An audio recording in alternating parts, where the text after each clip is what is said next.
Lark, congratulations on the Grand Slam. Where does that rank in your career? I think it's got to be top, to be honest. Up there with probably my first cap, but I think it's just topped it. Like, to be involved throughout the tournament and to then win the Grand Slam was an amazing experience. And I think it really showed how far we've come as a team from the start of the tournament to the end. How's training been this year? How's the group been? And there's lots of young girls, isn't there?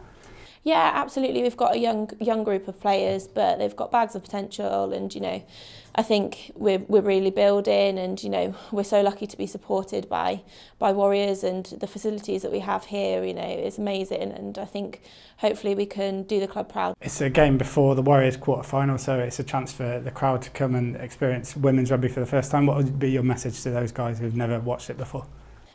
Just to come along and have a watch and see what it's all about. I think you'll be surprised by the physicality of the game, and if you've never watched women's rugby before, it's worth going to watch. I think it's building popularity.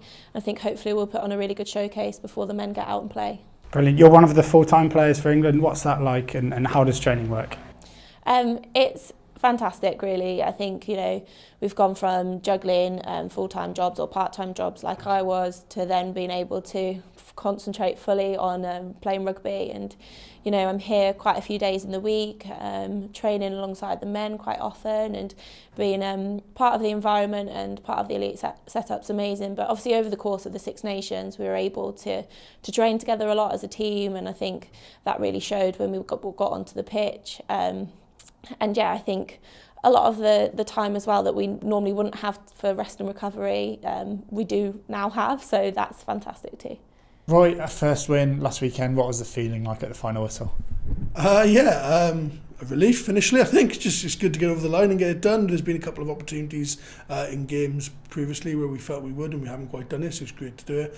And just a real pride at the girls for the performance they put in, the character that they had to show. So.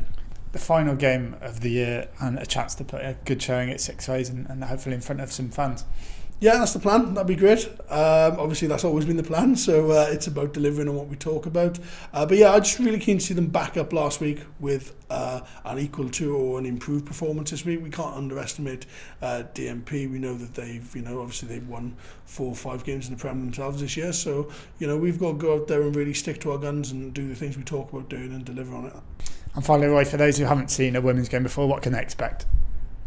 It's a good product. It's something worth coming to watch. It's a slightly different product. Rugby's rugby, but there's probably less high intensity collision. There's a lot more moving the ball to space. There's a lot more sort of I would say attempt to keep the ball alive. And it's high tempo on a great pitch out there. Hopefully with a decent crowd and with a group of girls full of confidence from last weekend. So yeah, come and give it a go.